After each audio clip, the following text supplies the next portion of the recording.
Ladies and gentlemen, this is Envoy of Kairos, back at it again with another Speedpaint. This time, I'm bringing another character from my upcoming book series. This is the founder and leader of the C.O.N.T.R.O.L militia, stationed in Phoenixville, Pennsylvania at first, but eventually marching across the nation and even the world to save it from apocalyptic lawlessness.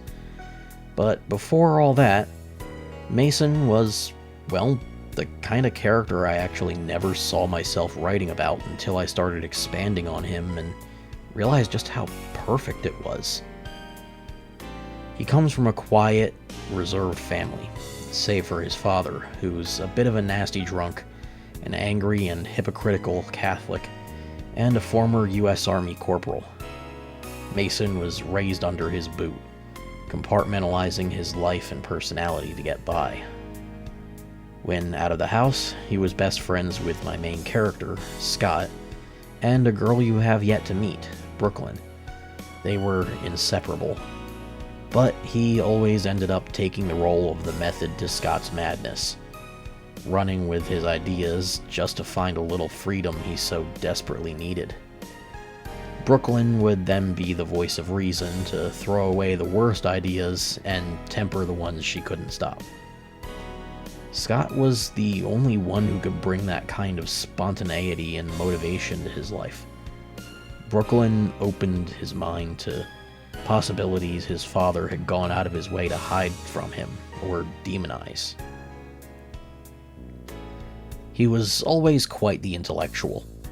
Top grades everywhere, graduated valedictorian, always seeking more knowledge in every field he could get his hands on.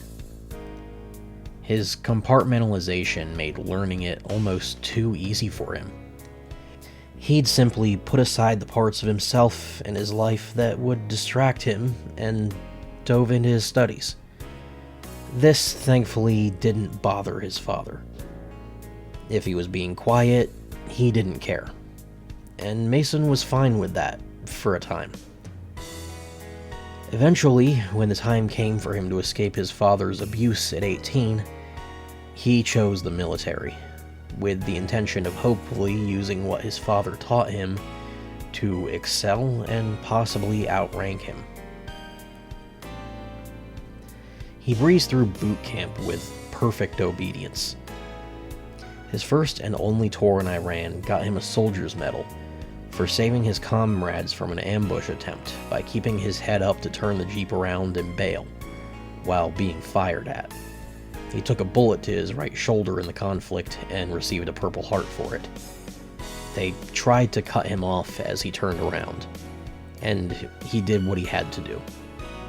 Taking his first life brought about another compartment in his mind that he keeps locked up as best he can. Returning home after his first tour didn't temper his father's mood at all. The medals his son had earned angered him. They both had Purple Hearts, but his father had never shown an ounce of heroism in his life. And he hated feeling inferior to his own son. His drinking got worse, he became more violent, and Mason did what he could to protect his mother and little sister from him. With Scott gone, finding out what happened in his time overseas, Mason had nothing to pull out his better sides, and those compartments started to atrophy. He falls back on learning as his primary coping mechanism. Then, finally, the breach arrives. Hell breaks loose, and Mason's father comes home to find he and his little sister had become unleashed. The violent drunkard only sees his daughter's new horns and decides she's a demon he needs to exterminate. Mason did what he had to do, and learned the nature of his powers in the process. Since the breach, he's fought tyrant after tyrant that invaded the area, held off the worst of the locals, and gathered a force of the strongest fighters he could find, backed by smugglers and an information broker, to secure the town bit by bit. Only when Scott returns home 3 months later and provides the madness for his method does his life start changing for the better. The Control Militia is formed, and the restoration of government and order, accounting for and improved by the advent of Unleashed, is their goal. Finally, rather than the day-to-day, he has a future to look forward to. But, oh, if only he knew just how twisted that future would be, and the role he has to play in the worst events to ever unfold on this earth. So, there you have him, Mason Bowers, one of the main characters of the Control franchise I'm currently writing, and definitely one of the characters I'm having the most fun and the most trouble writing. I'm sure you'll like where he goes, whether you're purely entertained or horrified by it.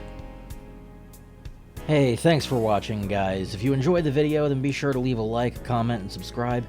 And if you're looking to support me a little further, maybe get some bonus content or just keep up with me and other fans, you can find links down in the description leading to my Patreon, my Discord, and my Twitter. And if you're following me on Patreon, then you can expect some content polls to decide what's coming up on the channel, yet a little bit of background additions to some other series I've been working on, some more original and creative stuff. And who knows, if enough of you start supporting me soon, I might have a few other surprises up my sleeve too.